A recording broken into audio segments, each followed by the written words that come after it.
네, 주님의 이름으로 시작하겠습니다. 성부와 성자와 성령의 이름으로 아멘. 하늘에 계신 우리 아버지, 아버지의 이름이 거룩히 인도하시며 아버지의 나라가 오시며 아버지의 뜻이 하늘에서와 같이 땅에서도 이루어지소서. 오늘 저희에게 일용할 것을 주시고 저희에게 잘못한 일을 저희가 용서하오니 저희 죄를 용서하시고 저희를 유혹에 빠지지 않게 하시고 악에서 구하소서. 아멘. 성부와 성자와 성령의 이름으로 아멘. 네, 반갑습니다. 그래도 오늘 10명 넘게 왔어요. 근데 다 많이 아는 얼굴들이 많고, 자, 오늘 우리가 마지막으로 보게 될 이제 5강인데 37장부터 50장까지가 이제 요새에 관련된 이야기입니다. 그러니까 창세기 50장 중에서 13장이나 차지하고 있죠. 네, 그만큼 많은 비중을 차지하고 있고, 앞에서부터는 이제 선조사를 기준으로 어떤 복을 내리시고 그게 그 다음으로 넘어가고, 이 1장부터 11장까지가 선조사고 그 뒤에 11장까지 원효사고 11장 이후부터 선조사를 다루고 있는데, 이 선조사를 보면은 하나님께서 한 사람을 택하고 복을 주시고 그 사람과 관련된 것들이 복이 퍼져나가는 그런 장면들 우리가 볼 수 있었다면, 이제는 요셉을 통해서 그 복이 뭐 어떻게 완성이 되는지, 우리가 요셉이라는 사람의 삶을 통해서 창세기에서 말하는 하나님의 복, 번영, 번성, 풍요로움 이런 것들이 어떻게 완성되는지 살펴보고자 합니다. 저는 이 제목을 제가 그 101차 창세기 강의 신부였는데 그때도 마지막에 이렇게 끝냈었어요. 악에서도 선을 이끌어 주시는 하나님. 그래서 요셉 운명이 아닌 섭리로, 운명은 내가 어떻게 보면은 어떻게 보면 나에게 주어진 것들을 내가 헤쳐나갈 수 있다는 어떤 나를 중심으로 생각하는 거라면 섭리는 받아들이는 거예요. 그래서 요셉도 자신이 처한 어떤 현실을 운명으로 그냥 뭔가 한정시킨 것이 아니라 그 너머에 계신 하나님의 뜻을 발견하고자 끊임없이 노력하면서 그분을 놓치지 않았기 때문에 나중에 하나님께서 주시는 복을 자신뿐만 아니라 자신과 관련된 모든 사람들에게 줄 수 있는 그런 인물로 성장하게 됩니다. 그래서 이렇게 운명이 아닌 섭리 이 단어를 딱 듣고 한번 같이 보도록 할게요. 네. 이거 제가 그 제 1강의 할 때 처음 여러분들 만났을 때 했던 강의 중에 제1회는 2회는 3회는 이런 얘기를 했었죠. 기억나세요? 네. 이거를 그 신입 교리교사 학교 때 처음으로 이제 말씀을 드렸었는데, 그때 참 이런 것들도 어떻게 보면 인간의 시선이 아니라 하나님의 시선으로 우리가 바꿔나가는 과정을 갖고 있기 때문에 우리가 성경을 보는 눈도 이렇게 1회눈에서 3회눈으로 옮겨가는 것, 이것이 어떻게 보면 성경을 바라보는 우리의 시선이 또 되어야겠다 하는 생각이 들었어요. 그래서 1회눈 같은 경우는 있는 그대로를 그냥 뭔가 내가 맞닥뜨렸을 때 바라보는 눈입니다. 그러니까 뭔가 해가 지는 해를 바라볼 때, 뭔가 바다에 갔는데 내가 일몰을 볼 때 아름답다. 그게 1의 눈이죠. 2의 눈은 그 안에 어떤 부연 설명을 내가 하게 되는 거예요. 내 어떤 생각을 싣게 됩니다. 왜 아름답냐? 뭔가 아른거리는 어떤 하늘들, 이거 나를 향해 이렇게 뻗어나오는 어떤 그 빨간색 어떤 그 바다에서 펼쳐지는 길이 쫙 나가는 어떤 그런 모습들. 그래서 너무 아름답다. 3의 눈은 그 근원을 생각하는 거예요. 내가 이 장면을 보고 아름답다라고 했다면 왜 이것을 아름답다라고 내가 말하고 있지? 그러면서 이 아름다움을 만드신 분, 그 근원을 생각하게 되는 거죠. 그래서 1의 눈부터 2의 눈, 3의 눈을 거쳐서 우리는 인간의 시선이 아니라 하나님의 시선으로 바라보고 그분께서 주시는 어떤 선물, 은총을 이렇게 받아들일 수 있는 그런 시선으로 변화가 됩니다. 요셉도 마찬가지인 것 같아요. 요셉도 1회 눈부터 제 3회 눈까지 이렇게 우리가 37장부터 50장까지 이렇게 보면은 바라볼 수가 있어요. 첫 번째는 17살 요셉의 꿈풀인데 정말 그냥 자기를 중심으로 꿈을 막 얘기하죠. 풀이하는 건 아니에요. 그냥 그랬다. 나를 향해 절을 하고 뭐 그런 그냥 있는 그대로 그냥 설명을 하는 거죠, 자기가. 그리고 이해누는 이제 그 안에 어떤 내가 이 꿈을 해석할 수 있다면 어떤 걸 기준으로 이 꿈에 해석을 붙일 수 있는가. 바로 종살이와 감옥살이 중에서 요셉의 꿈풀이가 될 수가 있을 것 같아요. 그때 하느님께서만 꿈을 풀이하실 수 있다 이런 얘기를 하면서 자신의 꿈을 풀이하는 것은 자신의 능력이 아니라 이제 하느님을 중심으로 하느님께서 자신에게 주신 능력으로 꿈을 풀이하는 것이다 라고 하면서 자신의 꿈을 이제는 뭔가 하느님을 중심으로 살을 덧붙이게 되고 이제 파라오의 꿈풀이 그리고 마지막에 자신의 삶을 되돌아보는 요셉의 장면을 통해서 우리는 제3의 눈에 뜨게 된 파라오 요셉의 모습을 발견할 수가 있습니다. 그래서 제3의 눈은 하나님의 시선이기 때문에 우리가 안식일에 담겨져 있는 뜻 뭐라고 했죠? 생명을 살리고 보살피는 일. 그렇기 때문에 제3의 눈으로 바라본다는 것은 자기만 살고자 하는 것이 아니에요. 자신과 관계된 어떤 사람들, 어떤 상황들 안에서 생명을 담고자 하는 어떤 시선입니다. 그래서 파라오의 꿈풀이도 보면은 파라오를 살리고 그냥 끝나는 것이 아니라 7년 기근과 흉년과 기근이 나오는데 그 꿈을 풀이함으로써 이제 모든 사람을 살리고자 하는 요셉의 그런 의지 이런 것들을 볼 수가 있고 나중에 악에서도 선을 이끌어주신 하나님 형제들의 자신을 죽이려고 하고 악을 꾸몄지만 하나님께서는 그것을 선으로 바꾸셨다. 그렇게 자신의 삶을 되돌아봄으로써 요셉은 하나님께서 나를 통해서 어떻게 생명을 살리고 돌보고자 하셨는지 그것을 깨닫게 됩니다. 제3의 눈을 뜨게 된 것이죠. 자, 그래서 이제 처음부터 쭉 살펴보자면 처음에 이제 요셉의 형제들이 요셉을 미워하게 된 세 가지 이유에 대해서 이 성경을 말해주고 있습니다. 첫 번째는 요셉이 참 고자질 생겼죠. 네, 형제들이 뭔가 딴짓을 하면 그것을 그대로 아버지한테 가서 일러 바치곤 했습니다. 얼마나 꼴보기 싫었겠어요. 그리고 두 번째는 연결되는 것이기도 하겠지만 야곱이 늙음하게 얻은 자신이 사랑하는 라헬의 두 아들 중에서 첫 번째 이제 아들이 요셉이기 때문에 다른 아들들보다 더 사랑했고 그래서 그에게 긴 저고리를 지어 입혀줬기 때문에 미워하게 되었다. 그러니까 아버지의 사랑을 독차지했던 요셉을 싫어했던 거죠. 여기서 우리는 야곱의 미성숙한 그런 장면도 바라보게 됩니다. 그리고 마지막은 요셉이 꿈 이야기 때문에 요셉도 어떻게 보면은 아까 이런 것처럼 그냥 자신이 꾸었던 꿈을 그냥 말했을 뿐이에요. 그냥 뭔가 형님들이 부모, 아버지, 어머니가 자신을 향해서 막 절을 하고 나를 인정받고 싶고 뭔가 들어 높여주세요 이런 느낌보다는 그냥 꿈을 있는 그대로 약간 미성숙한 요셉의 모습이기도 하죠. 그래서 이 세 가지를 통해서 우리가 알 수 있는 것은 미성숙한 요셉의 행동과 야곱의 왜곡된 편애 이런 것들을 통해서 어떻게 보면 사랑으로 똘똘 뭉쳐져야 될 공동체가 무너지게 된다는 것을 우리가 볼 수가 있어요. 그래서 사랑을 할 때도 뭔가 진실된 사랑을 하려면 인간적인 사랑이 아니라 하나님과 닮은 그런 사랑을 해야 되고 편향이 안 된 어떤 기울어지지 않는 그런 사랑을 해야 된다. 그래서 우리가 그 말하는 중용이라는 거, 불편심이라는 말 들어봤어요? 불편한 마음이 아니라 불.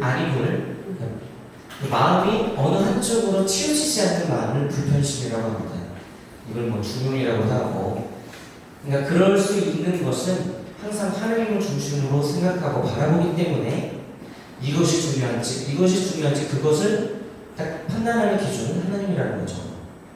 그리고 우리가 그런 하나님의 눈으로 바라본다는 것은 둘 중에 보다 생명을 살리고 보살피는 어떤 선택을 함으로써 우리는 사랑이 담긴 선택이라고 볼 수가 있겠죠. 그럴 때 우리는 나중에 후회하지 않는 선택을 할 수 있다.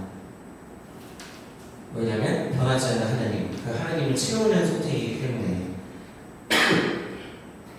그리고 이제 꿈과 더불어서 이 요셉의 이야기에서 가장 핵심이 되는 것은 옷입니다. 그래서 요셉이 처음 입었던 옷은 긴 저고리 옷이었다. 이걸 그리스어로 이제 그 원문을 보면은 장식 단위로 여러 색깔을 지닌 겉옷 이렇게 나와 있었어요. 그래서 이렇게 표현을 할 때도 여러 색깔 빨주노초파나 뭔가 이렇게 해가지고 옷을 입고 있죠.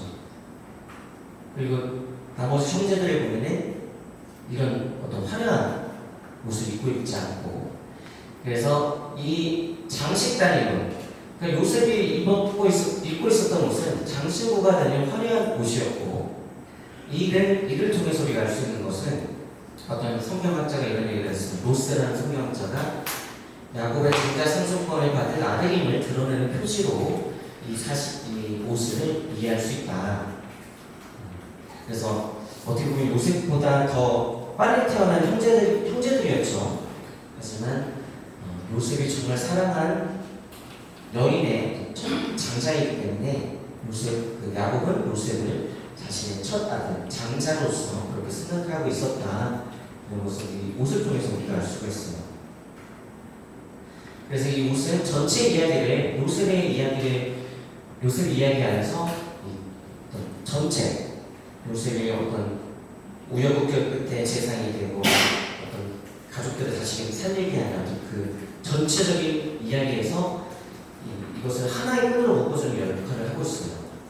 그래서 처음에 나오는 옷은 이렇게 장신구가 달린 옷, 그리고 이집트로 편려할 때 형제들이 그 저고리 옷을 벗기고 나서 구덩이에 던졌죠. 그래서 이 옷이 이제는 형제들을 통해서 뜯겨지고 또 수잔의 어떤 피를 묻힘으로써 어떤 죽음의 상징으로 변하게 됩니다.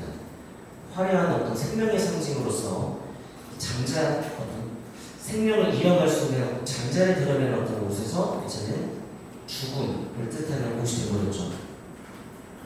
그리고 이집트로 넘어와서 포티파르에게 청지기 역할을 맡게 되면서 옷을 받게 돼요. 근데 이제 포티파르의 아내가 요셉의 아름다움을 보고 같이 잠자리에 들자고 그러면서 유혹을 하죠. 유혹이라고 볼 수가 있는데 이제 그 원문을 보니까 명령이라고 표현하더라고요. 좀 이따가 살펴보겠지만 명령이라고 하는 말은 자기보다 약한 사람을 자신의 것으로 생각하고 함부로 그 생명을 취하려고 하는 그런 모습도 발견하게 되죠. 그때 이 자신이 입고 있었던 청지기 옷을 그의 아내에게 그냥 놓고 나오고, 이 아내는 그것을 찍고 자신을 구타했다고 이렇게 하면서 왜곡을 하게 됩니다. 그리고 나중에 이제 마지막으로 요셉이 입는 옷은 재상이 되어서 입게 되는 고운 모시옷을 입게 돼요. 그래서 이때부터 요셉의 옷은 더 이상 어떤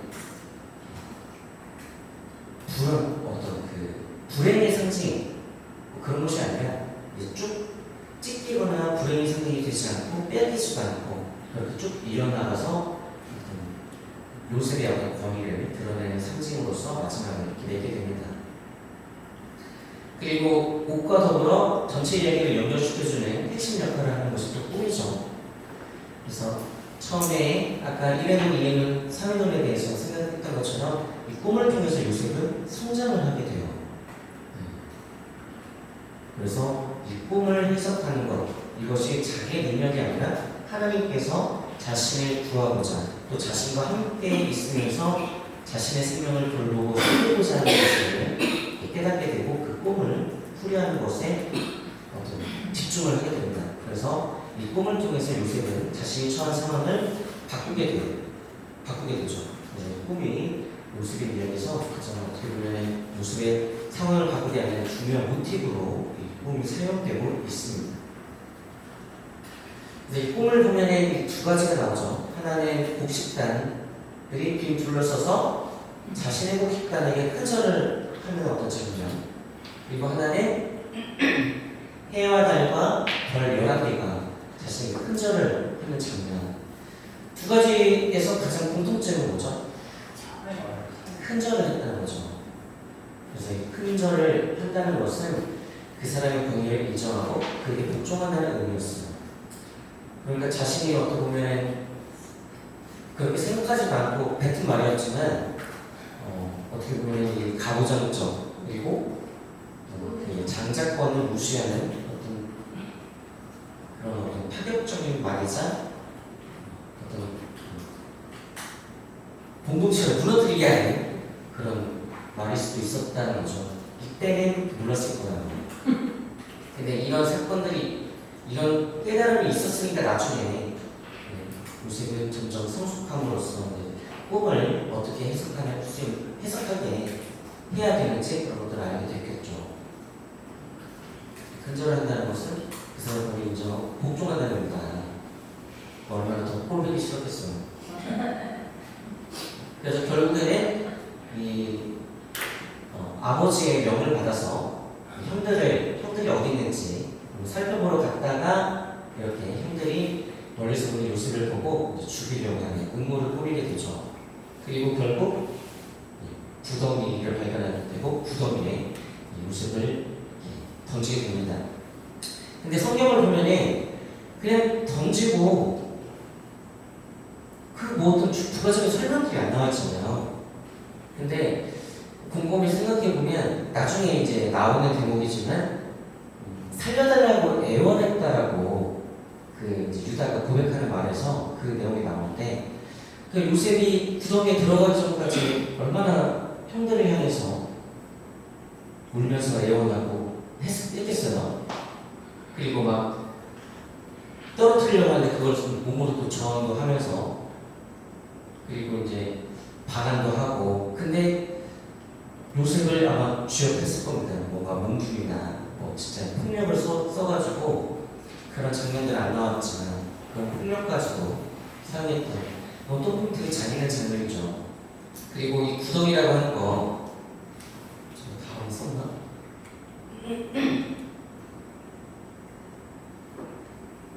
이 구덩이 원문을 보니까 이 단어를 구덩이라는 단어들이 되게 많잖아요. 근데 그 여기서 사용된 구덩이의 뜻을 보니까 이 위에는 이렇게 공간이 좁고 아래가 이렇게 항아리처럼 이렇게 안으로 들어갈수록 넓은 공간이 있는 구덩이를 말하더라고요. 그래서 물이 없는 웅덩이, 뭐 이렇게 수조라는 뜻으로 사용이 되고 있었는데 그리고 여기서는 이해가 가지 않지만 10m 정도 되는 구덩이에 그 단어를 보통 이렇게 사용을 했다라고 이렇게 나와 있더라고요. 그러니까 사람이 빠지면 결코 나올 수 없는 구덩이였다는 거예요. 자신의 혼자의 힘으로.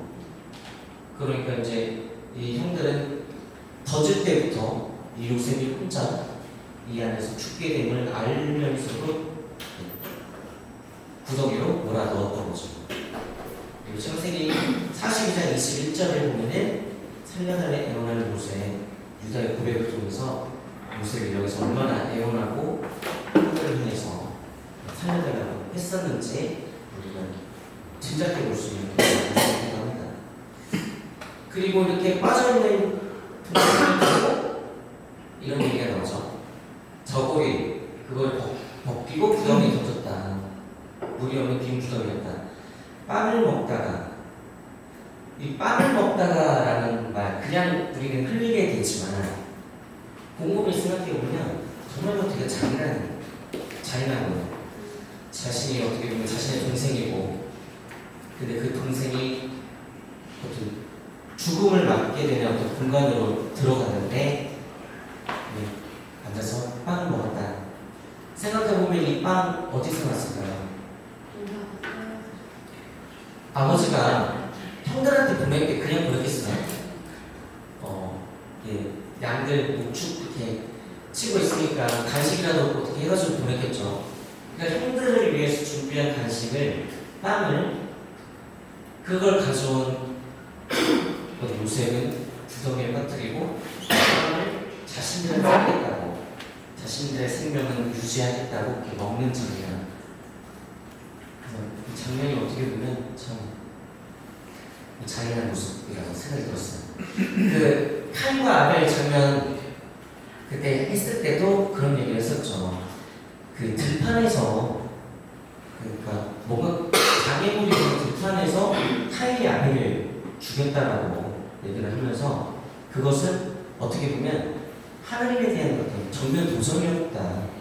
그리고 그냥 죽인 것이 아니라 그 번제물을 바쳤던 곳에서 평양까지 가려면 어떤 걸어가야겠죠. 그 공간까지. 그러면 이 카인이 아벨을 데리고 평양에 갔을 때 동생의 제물, 아벨의 제물을 하나님께서 받으시고 카인은 안 받았잖아요. 그러니까 형이 따라오라고 했을 때 아벨이 얼마나 마음이 불편했겠어요. 미안하기도 하고 형에 대한 형을 위로해주고 싶고. 그런데 그렇게 뒤를 따라갔던 아벨의 목숨을 어떤 그 해머 같은 걸로 그 당시에 썼던 그 강을 보니까 해머 이런 거, 도끼 그런 걸로 이제 쳐서 죽이는 카인의 잔인한 그런 것도 볼 수가 있었죠. 그 평야에서 아무것도 어떻게 보면 걸릴 것이 없는, 그 하나님께서 바라보고 계심을 알고 그냥 보십시오. 그러면 죽이는 장면. 그런 잔인함들이 이 안에서 좀 드러나지 않나. 단순히 빵을 먹는 것이 아니라 어떤 동생의 목숨을 취하고 그 생명을, 자신의 생명을 이어가고자 하는 어떤 이기적인 마음, 이런 것들도 볼 수가 있는 그런 대목이지 않을까 하는 생각이 듭니다. 그리고 이 옷을 결국에는 이렇게 동물의 피를 묻혀서 요셉의 피로 속여서 아버지에게 가지고 가죠. 그리고 이때 유다는 이득을 취하는 모습이에요. 나중에 이제 유다가 이제 변하게 되는 그런 부분들도 참 묵상을거리가 되는데, 처음에 유다는 죽이려고 하니까 이제 유다가 나서서 죽이면 우리에게 무슨 이득이 있겠느냐, 이득 얘기를 하고 있어요. 그러니까 동생의 목숨을 앞두고 아버지가 얼마나 슬퍼할지 뭐 그런 것보다 그냥 아쉬웠던 거죠. 그리고 여기 보면은 멀리서 빵을 먹고 있다가 멀리서 그 상인들이 오는 걸 보잖아요. 그리고 얘들한테 이제 넘기면 우리한테 이득이 되니까 넘기자 하고 왔는데 이미 이스마엘 상인들이 이제 모습을 구출을 해가지고 팔죠. 그러니까 왔을 때 보니까 루벤이 와서 보니까 없는 거예요. 그걸 보고 어떡하냐 이런 게 아니라 누가 데리고 갔지? 그런 게 아니라 그 잔혹함을 보여주죠. 사라지었으니까 그냥 죽은 것으로 치부해서 빨리 아버지께 가서 죽음을. 그러니까 동생님이 사라지고 죽었고 이런 거는 관심 없었던 거예요. 그리고 이제 은전 스무님들 팔았다고 하는데 당시 이제 상황을 보니까 청소년을 한 살, 그러니까 뭐 이 20살 밑에 그런 나이를 가진 사람들을 청소년 노예로 생각하고 이제 은전 스무님에 팔았다. 그렇다면 예수님은 그 유다 이스카리옷이 얼마에 팔았죠? 예수님을? 은전? 30은 이제 가장한 성인 노예값이에요. 그러니까 유다가 30을 팔았던 거는 자신의 스승 예수님의 어떤 몸값으로 받았던 것은 노예값이라는 거죠. 그런 것도 보면 참 유다가 예수님을 어떻게 생각했는지도 생각할 수 있는 대목이기도 해요. 그래서 이 옷을 조금 더 면밀히 보자면 이 17장을 보면은 이 야곱이, 요셉의 아버지 야곱이 에사우로부터 장자 상속권을 얻기 위해서 속이는 어떤 그런 장면들. 그래서 레베카도 이 큰아들 에사우의 가운데 가장 값진 것을 꺼내어서 작은 아들 야곱에게 입혔다. 그리고 그 가죽, 염소 가죽을 손 매끈한 목줄에 해서 털만 에사우처럼 속여서, 그리고 이제 별며 빵을 손에 들려줌으로써 아버지께 바치게 하고 아버지는 이렇게 만져보고 그 다음에 축복을 내려주셨죠. 그러니까 이때 그 야곱이 취했던 이 옷도 거짓을 표현하는 옷이에요. 그리고 이 야곱이 되니까 어떻게 보면 돌려받는 거예요. 자기의 업보가 되돌아오는 거죠. 이때 자신이 누군가의 옷을 통해서 거짓을 표현으로서 축복을 얻고자 했다면 이제 그 야곱에게 이제 자신의 자식들이 요셉의 옷을 가지고 속임수를 써가지고 아버지를 동원한 받침으로써 야곱은 요셉이 죽었다고 생각하게 되는 거죠. 그리고 이 요셉의 옷은 아까 말했던 것처럼 포티파의 아내 대목에서 다시 나오면서 이때서 거짓을 표현하는 도구로 쓰이고 있어요. 이 포티파의 아내도 그것을 찍고 자신이 이제 겁탈을 하려다가 이제 그걸 놓고 나왔다는 그래서 거짓을 표현하는 도구로서 이 옷이 사용되고 있습니다. 그리고 나서 이집트에 필요한 요셉 이야기 대목 전에 이 타마르 이야기가 나와. 이 왜 나올까? 뭐 여러 이제 뭐 이야기가 있죠. 근데 유다가 가지고 있는 이 창세기에서 유다가 가지고 있는 그 의미 때문에 이 대목이 좀 들어가 있다고 볼 수가 있습니다. 여러분도 알다시피 요셉의 후손으로부터 예수님이 나오지 않았습니다. 다윗의 왕조는 이 유다의 자손으로부터 시작이 돼요. 유다가 되게 중요한 거잖아요. 그래서 우리 창세기 할 때도 성경 퀴즈 할 때도 이 유다가 나와요. 어린 산사라는 뜻을 가지고 원조주고.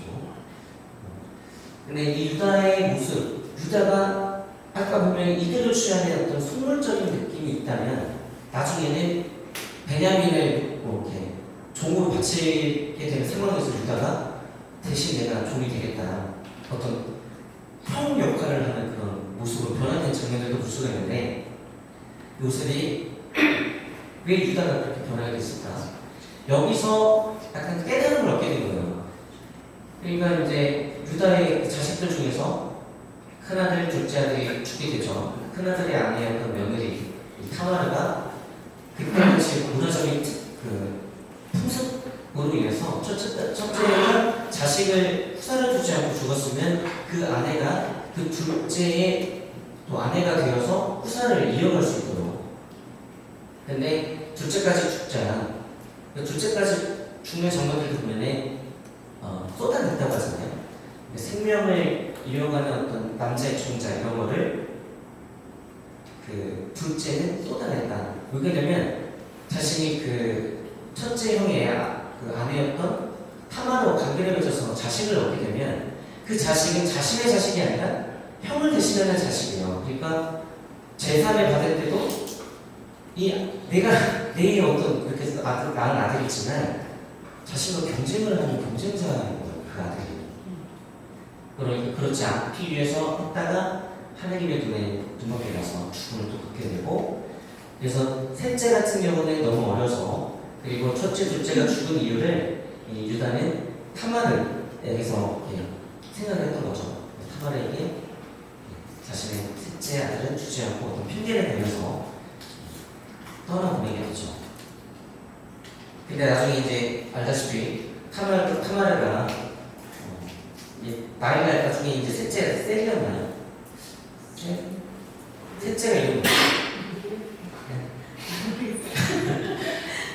셋째가 이제 성인이 되고 다시 이제 결혼을 할 때도 됐는데 부르지 않는 거예요. 그러니까 타마르가 과부 옷을 벗고 이제 어떤 신부의 옷을 입고 나서 아버지를 유혹하게 됐죠. 근데 이 유다도 참 그런 게 유다의 아내가 죽었어요. 그리고 애도 기간을 갖고 되돌아가는 그 여정 안에서 타마르를 꼬시는 거예요. 그러니까 어떻게 보면 참 인간적인 어떤 한계를 아니면 참 어쩔 수 없구나 이거 그렇게 관계를 갖게 되고, 그 다음에 이제 하기 전에 이제 요구하는 것들이 있었잖아요. 인장과 줄, 지팡이를 담보물로 요구했다. 유력한 남자친구 물건이었죠, 그때 당시에. 그리고 나중에 훗날 자신의 정당성, 이 자신이 어떤 자신인지를 입증하기 위한 증거로 타마르가 지혜를 발휘하게 되죠. 그리고 나중에 한 3달 정도 뒤에 자신의 며느리가 아이를 가졌다는 소식을 듣고 불러서 화형을 시키려고 하는데, 이때 이 담보물을 다시 보여줌으로써 아버지에게 한번 먹이죠. 그러면서 이제 유다는 깨닫게 되는 거예요. 그 애가 나보다 더 옳다.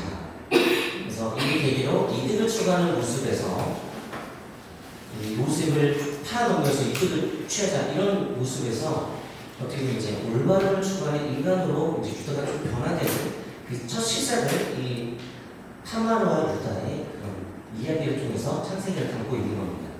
그래서 유다가 이 순간을 통해서 변화되었고, 뒤에 가면은 어떤 중요한 순간에 올바름을 추구하는 인간으로서 하나님의 뜻을 어떤 이어갈 수 있는 그런 인물로 소개가 되고 있죠. 그래서 이집트로 팔려간 요셉은 여러 우여곡절을 통해서 미성숙한 요셉에서 점점 성숙해져가는 요셉의 모습을 보여줍니다. 처음에는 형들에 대한 비난과 비방을 엄청 받았죠. 자신의 중심으로 뭔가 잘난 체하는 그런 모습들. 그리고 꿈 이야기도 조심스럽지 못했어요. 그냥 자신이 그냥 꿨던 꿈 그대로 이거를 형들, 부모님은 어떻게 생각할까, 상처를 받지는 않을까, 이런 생각하지 않고 그냥 툭 그냥 뱉어버립니다. 그리고 그런 요셉을 이제 어떻게 보면 이집트로 팔려가게 되고, 이 형들도 요셉을 잊혀져 가게 됐죠. 가족들에게 잊혀져 가는 요셉. 그리고 야곱의 명령에 의해서 움직이는 요셉, 이런 부분들이 약간 요셉의 모습이었다면, 이집트의 그 안에서의 우여곡절을 통해서 이 포티파르의 부인의 비난과 비방, 이게 그냥 그걸 연결되는 거죠. 형들에 대한 비난과 비방을 받았다면 이 포티파르의 부인의 비난과 비방이 이루어지지만, 이걸 통해서 어떻게 보면 요셉은 점점 성숙해져 가는 거예요. 왜냐하면 이 뭔가 잠자리 들자고 유혹을 할 때도 요셉은 자신의 주인, 어떻게 보면 그때 당시 포티파르가 자신의 주인이잖아요. 주인은 요셉에게 모든 조건들을 다 맡겨놨었어요. 그다음에 주인의 신뢰를 저버릴 수 없다. 그리고 하느님도 저버릴 수 없다라고 얘기를 하면서 이 부인의 이런 것들을 유혹을 이겨내는 그런 요셉의 모습도 볼 수가 있겠고, 또 꿈 이야기를 풀이하는 그런 모습들 조심스럽게 접근을 하거든요. 그리고 하느님께서 꿈을 풀이해 주시는 분 하느님이다, 이런 말씀을 통해서, 말을 통해서 또 꿈을 어떻게 자신이 바라보고 풀이하는지에 대해서도 얘기를 해주고 있죠. 그런데 잊혀져 갔듯이 자신이 어떤 도움을 줬지만 그 살게 된 시청자는 그 사실을 망각하고 2년 동안 감옥에서 보내게 돼요. 근데 이때 2년 동안 요셉은 어떤 마음이 들었을까? 하나님을 원망하고 나는 이렇게 될 일이 없지? 이런 것이 아니라 그 자신이 하나님께서 자신을 불러줄 때를 기다리면서 묵묵히 이 치료비 시간을 견뎌냈다는 것도 우리가 알 수 있겠죠. 그래서 야곱의 명령, 아버지 명령에 의해서 가라면 가고 오라면 오고 했던 요셉이 이제는 자기 스스로 이제 주도적으로 움직이게 되는 그런 요셉의 모습을 볼 수가 있어요.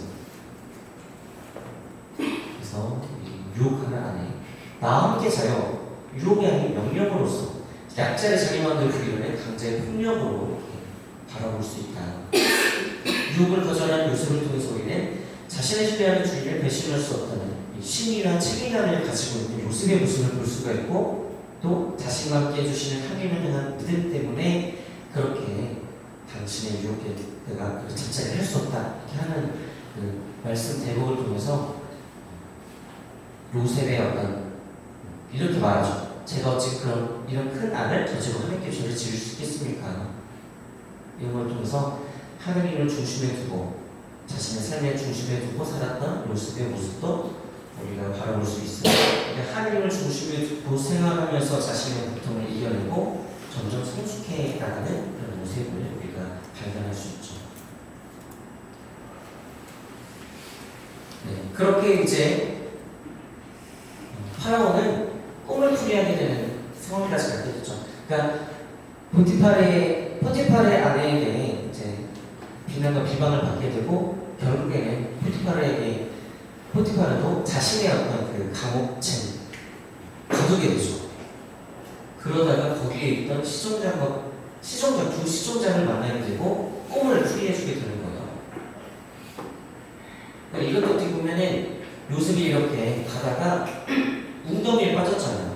그리고 다시 나와서 가다가 감옥에 갇히고 가장 깊은 감옥이라고 하니까 그리고 나와서 또 감옥에 갇히고 그러니까 이런 어떻게 보면은 우리가 생각하는 참담한 순간들 그때마다 요셉은 어떤 방향을 잃지 않고 하나님에 대한 믿음과 희망을 잊지 않고 있었기 때문에 내려갔다가도 다시 올라올 수 있는 힘을 가지고 있지 않았을까.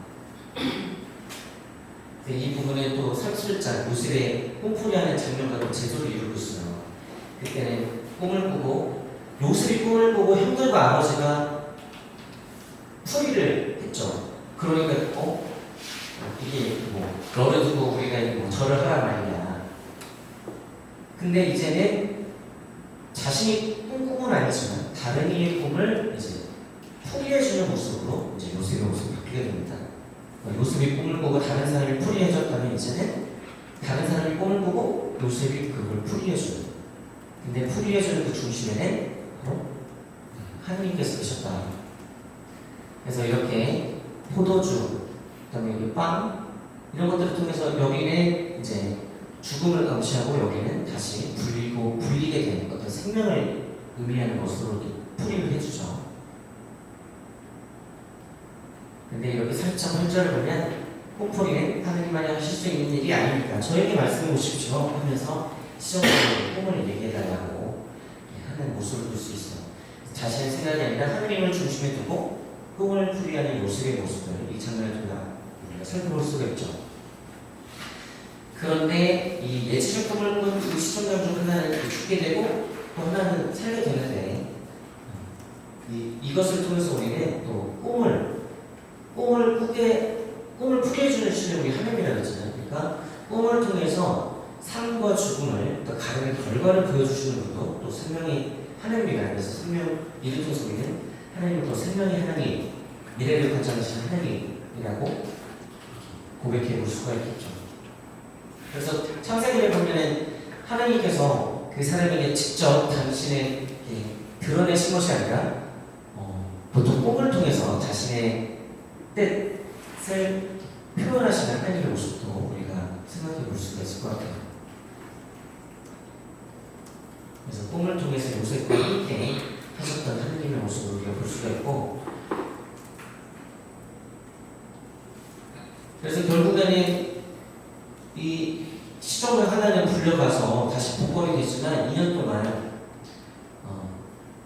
그걸 까먹고 살죠.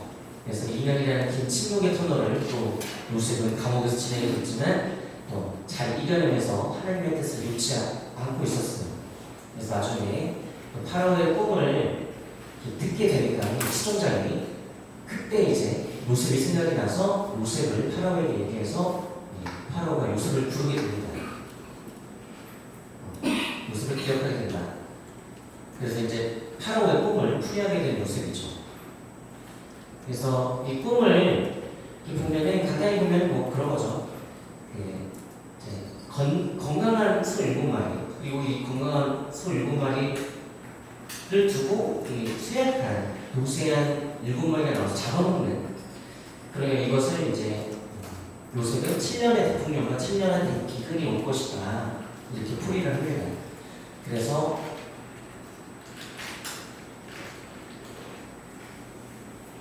이를 통해서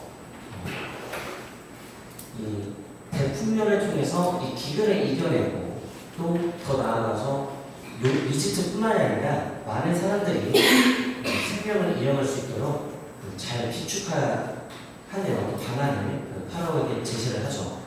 그래서 이 파라오는 그 꿈풀이를 듣고 요셉에게 자신 다음 가는 어떤 재상의 어떤 자리를 주고 모든 것들을 요셉에게 다 맡겨버립니다. 그래서 요셉이 받은 이름과 이 요셉이 어떤 결혼을 하게 되잖아요. 그러면서 자식들의 이름을 짓게 되는데 이 뜻을 통해서 우리가 좀 알 수 있는 부분들이 좀 있어요. 요셉의 새 이름은 이집트어로 차푸나 파네아. 신께서 말씀하신다. 그가 살고 있다. 근데 또는 이제 생명의 창조주라고도 이렇게 말해볼 수가 있다고 합니다. 그러니까 요셉의 새 이름을 통해서 요셉은 앞으로 어떤 생명을 담당하고 있는 창조주의 그런 뜻을 자신의 삶으로서 드러내고 실천하는 그런 삶을 살게 된다는 것을 요셉의 새 이름을 통해서 우리가 알 수가 있어요. 그리고 요셉의 아들은 므낫세랑 에프라임인데 나중에 뭐 보면 알겠지만 야곱은 나중에 이 요셉의 자신의 그 자식으로 받아들이면서 축복을 하잖아요. 하나님의 축복을 전해주는데 이때 이렇게 맏아들, 둘째 아들 손을 교체해가지고 축복을 주는 장면도 볼 수가 있죠. 그래서 맏아들 므낫세는 그런 거예요. 나의 하나님께서 항상 중심은 하나님입니다. 하나님께서 나의 모든 고생과 내 아버지의 집안조처럼 있게 해주셨구나. 그리고 둘째는 하나님께서 내 고난 땅에서 나의 자식을 낳게 해주셨구나. 이런 뜻을 가지고 있어요. 그리고 이제 교차를 해서 축복을 하는 장면 미리 얘기를 하자면 이거다 이렇게 얘기를 할 수는 없지만 이 창세기에서 이루어진 쭉 장면들을 보면 우선 야곱이 그 에사오의 막 장자권을 가져오잖아요. 그리고 그러니까 그런 것들을 통해서 그때 얘기했던 것이 우리 인간적인 눈으로 봤을 때는 당연히 첫째가 장자권을 가지고 축복을 받아야 되지만 이 성경 말씀을 통해서 우리가 깨닫게 되는 것은 이 모든 선택의 중심은 하나님이다. 인간적인 시선으로 우리가 판단하고 하나님을 재단해서는 안 된다. 하나님께서는 당신의 어떤 당신이 스스로 결정하고 그것을 실행에 옮기시는 분이다. 그런 것들을 어떻게 보면 이 축복을 교체해주는 장면을 통해서 또 야곱이 또 에사오의 축복을 가르치는 장면도 어떻게 레베카가 신전에 가서 그 신탁을 받을 때도 그렇게 나오잖아요. 둘째가 첫째를 대신해서 뭔가 할 거다. 그런 대목들이 계속 어떤 형태를 달리해서 이어지고 있다는 것은 창세기에서 말씀하고 말해주고자 하는 주된 내용은 인간적인 시선으로 판단하려고 하지 마라. 하나님의 시선으로 바라보고 운명이 아니라 우리의 섭리에 우리를 맡길 수 있어야 된다. 이런 것들을 문학적인 어떤 표현, 어떤 방법 이런 것들을 통해서 계속 창세기는 얘기를 해주고 있는 겁니다.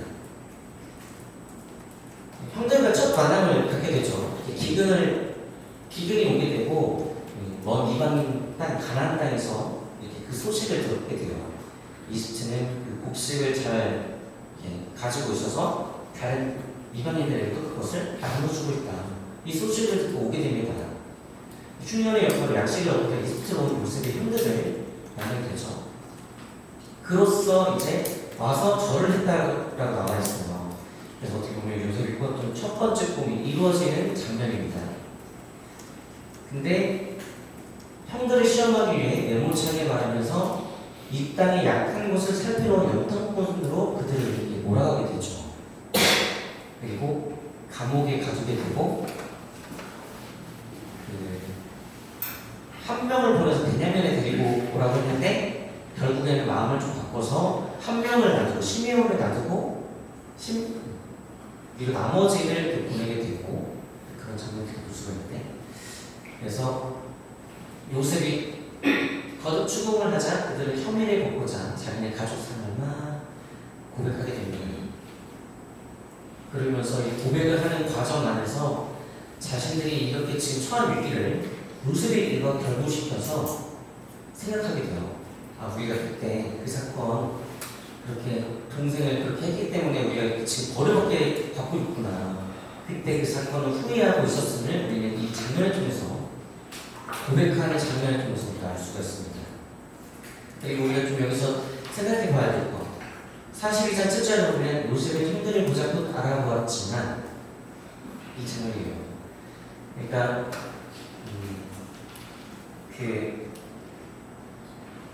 가해자는 기억.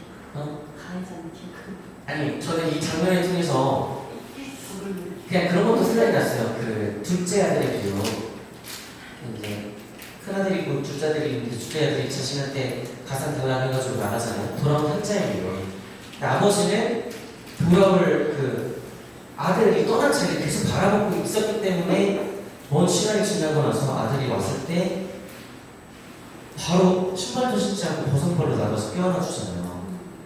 그러니까 그 장면이 어떻게 보면 저는 사랑하고 있는 자식이기 때문에 가산을 가져갔다는 것도 그 비오스라고 해서 바이오 테크놀로지 그 생명이라는 뜻이거든요. 그 가산을 가져갔다는 것도 생명을 아버지가 가지고 있다 생명을 줬기 때문에 그 생명을 다시 돌아오기 때문에 아버지가 기뻐할 수밖에 없다. 계속 그 자리를 바라봤다는 것은 하느님의 어떤 우리를 인간을 바라보는 시선이랑 또 닮은 거죠. 근데 저는 이것을 보고 그런 생각도 좀 교차했던 것 같아요. 요셉은 형들을 기다리고 있었다. 근데 기다리고 있었던 요셉의 그 기쁜 마음을 보면 오기만 해봐라, 때려 죽여버리겠다 이런 생각을 가지고 있었을까. 애타게 기다리고 있었을 거라는 생각도 좀 들어요. 그래서 이집트 어떤 백성들이 와서 양식을 얻어가고 얼마나 많았겠어요.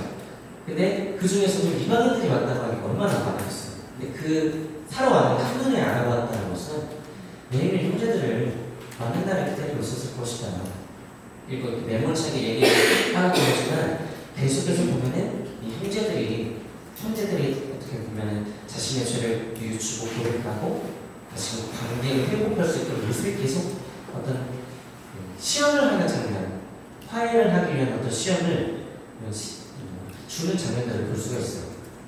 그러니까 고통과 시리아이라고 한다면은 뭐 그 뒤에도 어떤 계속 이어지는 것처럼 보이지만 고통과 시련도 시험으로 생각하면 그 뒤에 내가 이걸 잘 이겨내면 뭔가 더 큰 선이 다가온다는 것도 우리가 생각해 볼 수가 있잖아요.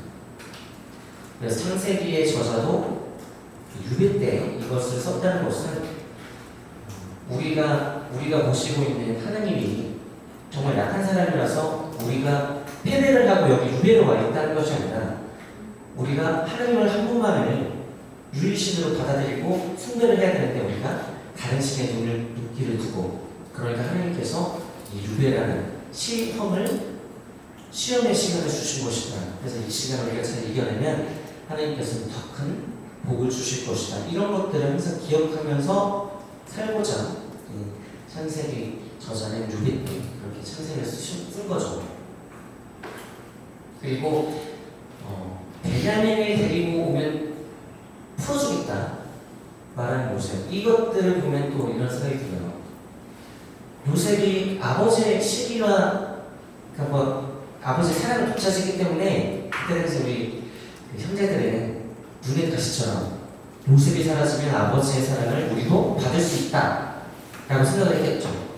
그럼 요셉이 여기 와서 베냐민을 찾는다는 것은 내가 사라진 후에 이 베냐민을 얼마나 또 아버지는 이지중지 막 이렇게 감쌌겠어요. 얘마저도 죽으면 진짜 암담하겠죠. 얼마나 더 요셉보다 더 베냐민을 감싸고 뭔가 막. 근데 그 베냐민을 데리고 오라고 했다는 것은 그 베냐민 자신이 사라지고 난 후에 그 베냐민도 이 형들이 어떻게 했진 않았을까 하는 걱정 이런 것들도 묻어 있는 거예요. 베냐민은 살아있지 않을 수 있다고 생각했고 살아있음을 확인받고 싶었던 것이죠. 그래서 가는 도중에 이제 가고 나서 이제 도착을 했는데 각자의 곡식을 들었던 그 자루를 열어서 곡식을 푸는 과정 안에서 그 곡식을 사러 갈 때 준비했던 돈자루가 그대로 있는 것을 알고 되게 두려움에 사로잡히게 됩니다. 그래서 이 베냐민을 데리고 가야 되는데 이런 어떤 돈주머니가 들어있었으니까 베냐민을 데리고 가면 또 거기서 어떤 배경이 어떻게 되지 않을까 걱정들도 더 배로 올라왔겠죠.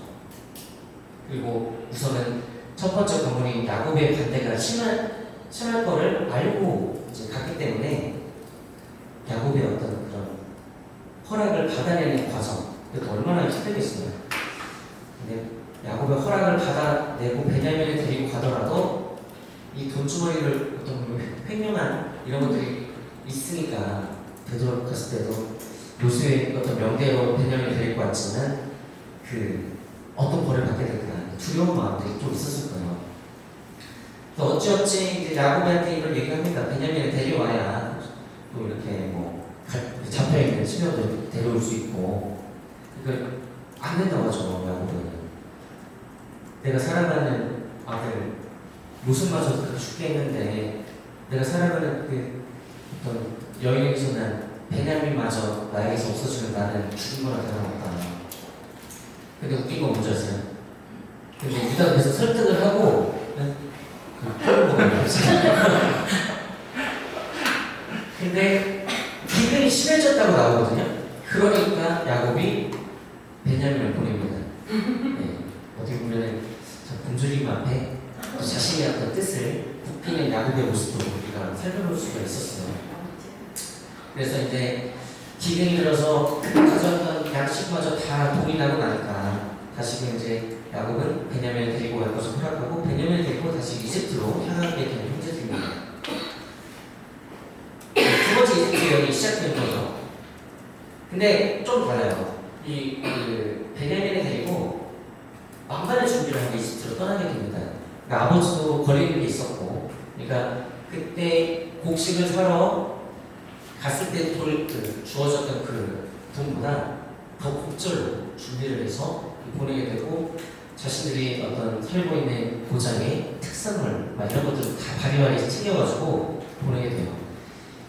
이게 어떻게 보면 버릇이 좀 나온 거죠. 에사우를 만나기 위해서 야곱이 갈 때도 바리바리 뭐 엄청 싸가지고 가잖아요. 그것처럼 뭔가 큰 일을 앞두고 어떤 사람에게 잘 보이기 위해서는 자신이 가지고 있는 모든 것들 다 내어놓아야 된다는 사실을 뼈저리게 알고 있는 야곱이에요. 그래서 그렇게 다 준비를 왕관의 준비를 하고 떠나보내게 됩니다. 자식들을. 그리고 이제 도착하니까 관리인이 이런 얘기를 하죠. 안심하십시오. 두려워하지 마십시오. 여러분의 하나님, 여러분 아버지 하나님께서 그 곡식절에 국물을 넣어주신 것입니다. 난 여러분에게 이미 받았습니다. 생뚱맞은 얘기를 하면서 더 이 사람들이 이 얘기를 관리인이 얘기를 하니까 형제들은 다행이다. 럭키비키 뭐 이렇게 했어요. 더 이렇게 쫄았겠죠. 그러면서 이제 요셉이 와서 자신의 어떤 뜰로 초대를 해가지고 이제 오르들 때로 쭉 해가지고 이제 선물을 주고 또 베냐민에게는 5개 정도 줬다고 이렇게 얘기하잖아요.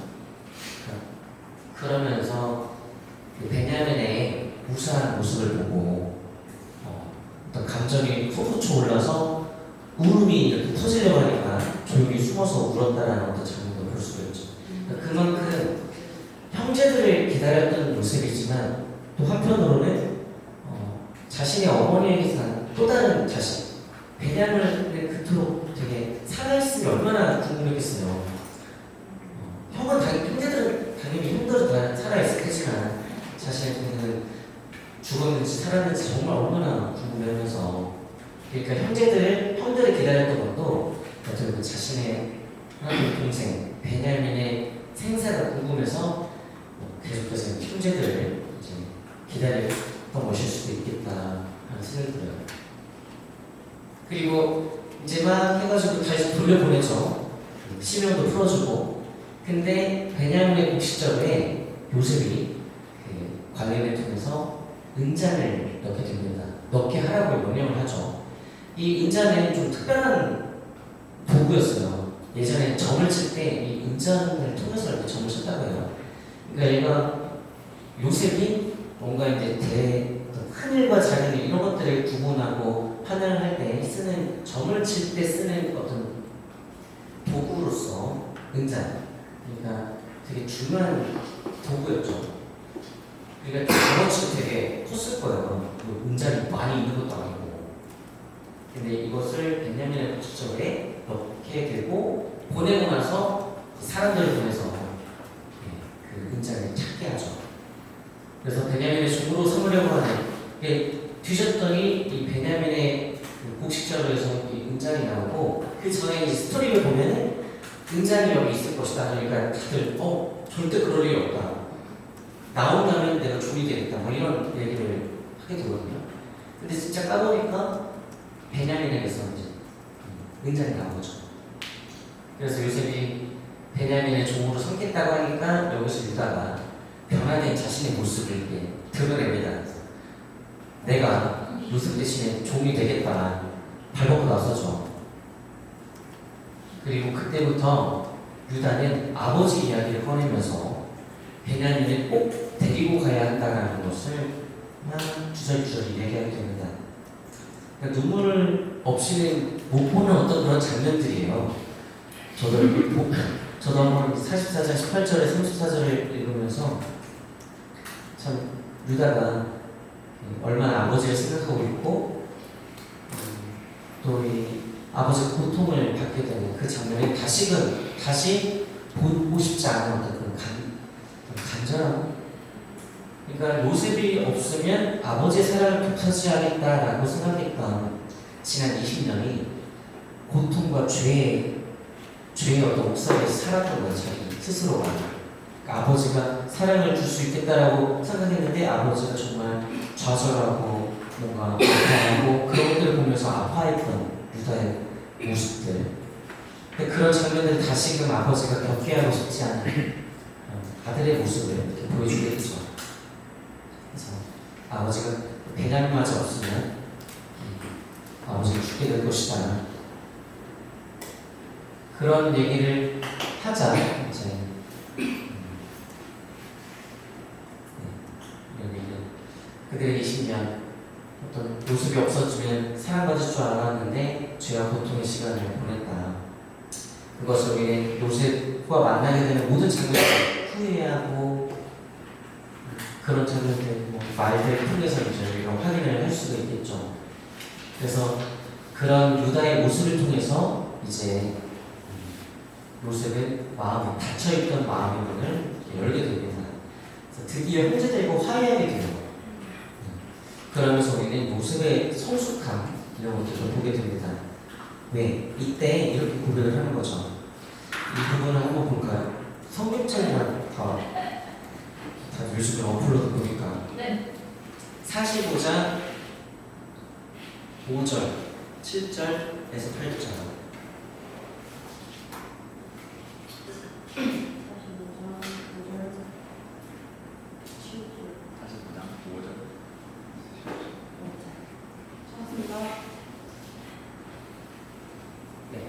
요셉이 형들에게 자신의 발견의 장면.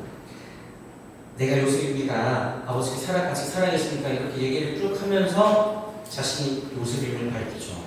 형님들이 있어 파라눈이 나온다. 그리고 나서 고백하는 장면입니다. 한번 같이 읽어볼까요? 5절 시작.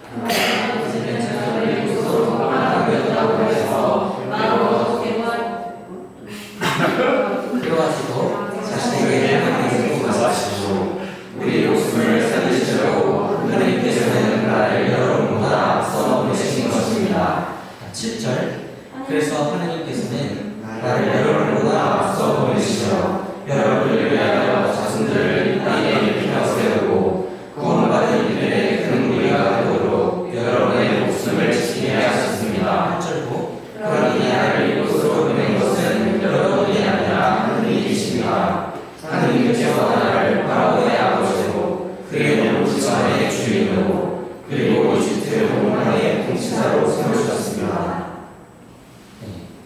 그래서 요셉이 이렇게 고백하는 장면들을 통해서 요셉이 이제 단순히 형제들이 자신한테 저질렀던 악의 어떤 순간들을 이제 어떻게 보면 그 20년 동안 자신이 가지고 있었던 그런 부분이기도 했을 거예요.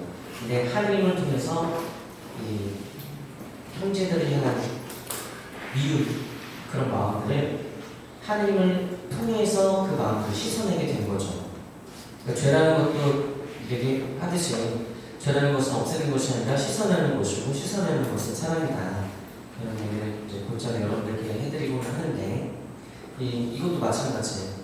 자신에게 어떤 죄라는 어둠처럼 다가왔던 그 고통의 순간들, 그런 고통의 순간들을 하나님의 사랑을 체험함으로써 그 사랑이 그 죄의 어둠을 씻어내고 하나님의 뜻이 드러나게 되는 거예요. 그래서 요셉은 그런 자신이 가지고 있었던 그런 틀에서 벗어나서 하나님의 시선으로 바라보고 이렇게 고백을 하게 되는 겁니다. 그래서 자신이 보낸 고통의 시간을 하나님의 파견, 생명을 살리고 돌보고자 하는 파견을 이해하게 돼요. 정말 그렇죠. 요셉이 그렇게 형들에게 이렇게 구덩이에 빠지고 이집트로 팔려가지 않았더라면 어떻게 보면 기근이 왔을 때 가나안 땅에 있었던 야곱의 모든 가족들을 굶어 죽거나 그렇게 되겠죠. 왜냐하면 요셉이 없었으면 파라오도 꿈을 풀이하지 못했으니까 7년의 기근 동안 이집트도 다 전멸했겠죠. 그런데 이 모든 것들을 하나님의 어떤 섭리 이렇게 바라보는 요셉의 고백 이런 것들을 통해서 이 창세기가 요셉을 통해서 말하고자 하는 그런 핵심 메시지가 뚜렷해지는 것 같아요. 그리고 시간이 조금 이제 그래서 조금 쭉 보면은 파라오의 초청을 받아서 가족들이 가게 되고 그 안에서 고센 집안을 달라고 청하라 이런 얘기들 이런 것들은 이제 자신의 가족의 생명을 파라오로부터 구하고자 하는 어떤 요셉의 어떤 의지 이런 것도 보였겠지만 우선 이제 파라오의 초청을 받게 되고 요셉의 형제들이 가나안 땅으로 돌아가게 되고 그러면서 이 야곱에게 요셉이 살아있다라고 알리게 됩니다. 그리고 야곱이 이집트로 떠나게 되고 이제 46장을 통해서 이제 이스라엘이라고 불리는 야곱은 만나게 되죠. 자신의 사랑하는 요셉을. 그래서 46장 28절 그 부분을 보면 요셉이 가족을 맞이한다. 요셉은 자신의 아버지 야곱을 보자 목을 껴안았다. 목을 껴안은 지 한참 울었다. 이스라엘 야곱이 요셉에게 말하죠. 내가 이렇게 너의 얼굴을 보고 네가 살아있는 것을 알았으니 이제는 기꺼이 죽을 수 있겠구나. 그런 이제 감동적인 만남의 장면도 우리가 볼 수가 있고 그래서 요셉의 가족이 파라오를 아련하고 쭉쭉쭉 그러면서 나중에 야곱이 죽기 전에 요셉의 두 아들을 데리고 가고 해서 축복을 하는 장면 그리고 이제 야곱이 죽게 되죠. 그리고 50장으로 넘어가서 어떻게 보면 이제 아버지 야곱이 있기 때문에 형제들은 조금이라도 좀 두려운 마음이 있었을 거예요. 아버지 야곱이 있기 때문에 이 요셉이 자신이 가지고 있는 그런 권력을 가지고 우리를 아직까지는 살게 해주는 건 아닌가. 근데 야곱이 죽고 나니까 얼마나 또 불안했겠어요. 두려워하고 야곱이 죽고 나서 50장 두려워하는 야곱이 두려움에 빠진 형들을 요셉이 이런 말로 양심을 시킵니다. 한번 읽어볼까요? 시작. 두려워하지 마십시오. 내가 하나님의 제자를 키우는 마음이니까 형님들은 나의 악을 보였지만 하나님께서는 그것을 선으로 바꾸셨습니다. 그것은 오늘 그분께서 이루신 것처럼 그분께서 말씀을 지키는 것이었습니다. 하나님께서는 그것을 선으로 바꾸셨다. 형님들은 나에게 악을 꾸몄지만 이 부분이 어떻게 보면 창세기 전체를 요약하는 창세기 마지막 장 50장에 나오는 핵심 구절이잖아요. 그래서 조금 이제 다 끝났어요. 그래서 이제 제가 1강의 때 여러분들이 했던 말, 우리 인간은 하나님을 향해 나아가는 여정을 살고 있다. 그래서 수많은 선택들, 지금 이게 선택이에요. 수많은 선택들을 하면서 하나님께 나아가는데 이 선택과 선택들을 바라보면 나를 위한 선택을 할 때가 있고 또 하나님을 위한 선택을 할 때가 있어요.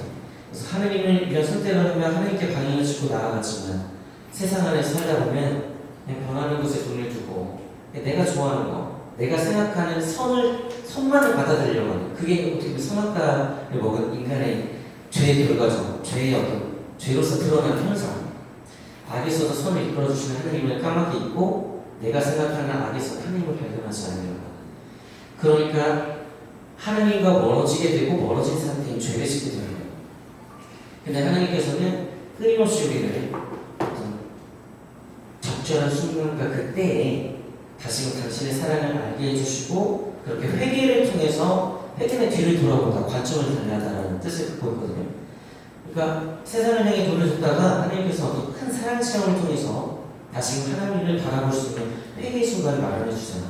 그래서 이렇게 쭉 가다가 유한한 인간이기 때문에 또 길을 잃고 또 하나님께서는 사랑을 주시고 그것을 깨닫고 다시금 나아가고 그래서 결국에는 하나님께 우리가 나아가게 된다. 그래서 나선형이지만 직선으로 가는 것이 아니라 나선형이지만 이것을 이렇게 멀리서 바라보면 일직선으로 보이게 되는 거죠. 중요한 거는 속도가 아니라 방향이다. 이런 말을 하지만 우리 요셉의 이야기를 통해서 우리가 알 수 있지 않았을까. 그래서 제 1의 눈으로 바라보고 제 2의 눈으로 선택해서 제 3의 눈으로 깨닫는 존재가 우리 인간이지 않나. 1의 눈, 2의 눈, 3의 눈.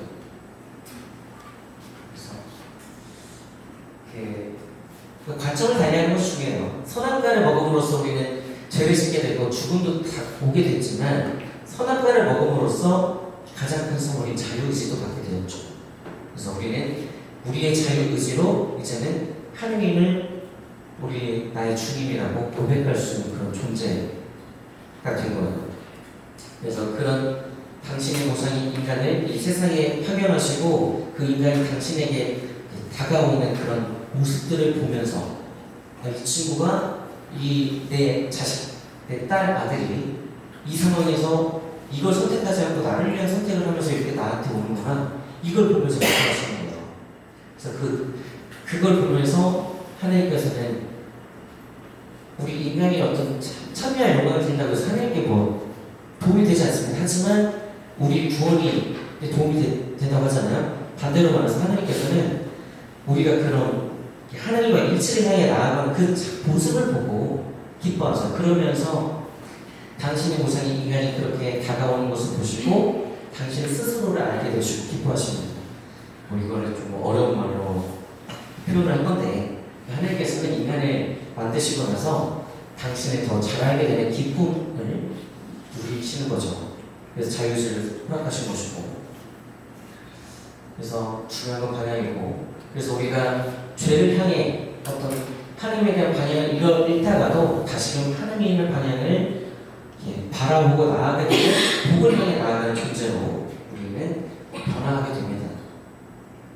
그리고 어둠에 있다가도 어둠을 통해서 우리는 빛을 또 발견할 수 있잖아요. 그 어둠 속에서 좌절하고 두려워하기보다 그 어둠이 왔다면 내가 미처 발견하지 못했던 자그마한 빛은 내가 어디에서 발견할 수 있을까 시선을 달리해서 바라보는 거. 요셉도 계속 뭔가 어둠이 왔잖아요. 하느님께서 계시지 않는 것처럼 느껴지는 그런 순간 안에서도 계속해서 하느님에 대한 빛을 발견하고자 했던 거죠. 네. 아닌가? 반짝반짝 그러시네. 자, 그래서 창세기는 1장에서 11장까지는 올렸어. 이 죄의 확산에 대해서 말하고 있어요. 죄가 빛에서 멀어지니까. 그러면 12장부터 50장까지는 성수사를 통해서 이 복이 확산된다. 빛을 향해 멀어졌다면 이제 빛을 향해 나아가는 인간들의 모습을 이 성조사를 통해서 말해주고 있는 겁니다. 그래서 결국 우리는 깨닫게 되죠. 빛은 항상 내 옆에 있거나. 근데 내가 그 빛을 향해 뒤를 돌고 그림자를 보면서 나는 이렇게 어둠밖에 없지 하느님 안 계셔. 단순한 거예요. 근데 그림자가 있다면 빛이 있다라는 반증이잖아요. 이것을 어둠을 통해서 우리는 다시금 하나님께 방향을 돌리는 회개를 통해서 다시금 빛을 바라볼 수 있고 빛을 바라보면 내가 떨쳐내지 못했던 그 어둠, 내가 떨쳐내는 것이 아닙니다. 내가 어둠을 떨쳐내려고 하면 어둠 속에 더 깊이 파묻히게 될 뿐이에요. 그 빛을 통해서 또 어둠을 물리쳐 주시는 거죠. 그래서 하나님에 대한 판단을 놓치지 않고 나아가는 것이 중요하고, 그것으로 인해 창세기를 통해서 알 수 있었고, 이 성소수자의 마지막 요셉을 통해서 그것을 경험할 수 있었다. 나눔 시간이 가서 할까요? 어떻게? 너무 가사 하는 것도 좋을 것 같습니다. 마지막이라 좀 우리가 한 시간 좀 넘겠는데 밥 먹으면서 얘기를 이걸 다 뽑았어요 이거? 네. 아니면 핸드폰으로 보내주면 사람 맛있겠다. 먹으면서 안 먹는 거지 안 먹는 네. 어떻게? 근데 얘는 뭐 8시 반에서 9시 사이에 했다고 미룰 수 있습니다. 일단 알아서 하세요. 그래서 1번, 2번 이 1번은 그 우리가 창세기에 갔을 때 마지막 요셉 장면 하고 나서 갈레 나눌 수 있는 내용이긴 한데 제가 조금 바꿨어요. 요셉 이야기를 통해 우리는 아비서도 선을 이끌어주신 하나님을 깨닫게 되었습니다. 여러분의 삶은 어떻습니까? 요셉처럼 악으로 다가오는 것들 안에서 하나님을 발견하고자 했습니다. 만약에 그렇게 나에게 다가왔던 악이 하나님의 손에서 내가 믿고 희망함으로써 선으로 바뀌게 된 경험이 있다면 나눠보자. 보면 우리 일상의 삶의 이야기예요. 네. 그러면서 저는 뭐 재수 이야기를 했었죠. 재수 때 좀 힘들고 막 그랬는데 되돌아보니까 신학교를 갈 때 내가 하나님을 없다고 생각했었는데 그때 주님과 함께 있으면서 나를 성당으로 다시 이끌어주시고 또 성당에 다닐 수 있는 그 열정을 또 그 신앙을 통해서 심어주셨거든요. 두 번째, 창세기 학교를 마치면서 가장 인상 깊게 다가왔던 인물이나 내용이 있다면 서로 넘어가봅시다. 그러니까 1번을 같이 이렇게 하고 2번은 거기 버퍼 페스트에 있거든요. 그쵸? 그래서 이렇게 창세기 5강 끝내게 되었습니다. 와. 나는 하고 와서 나는 여기서 할 거예요. 어떻게 할 거예요? 여기서요. 짧게. 그러면 짧게 한 20분 하고 15분? 네. 2번만 하면 되세요. 2번은 각자 나눠지니까 와서 이제 강복하고 이제 오늘 시간 맞추고 움직이도록 하겠습니다. 우선 이 시간은 영광송으로 마치겠습니다. 성부와 성자와 성령의 이름으로 네. 모든 것에 영광이 성부와 성자와 성령께 성과 같이 이제 항상 영원히 아멘. 성부와 성자와 성령의 이름으로 네.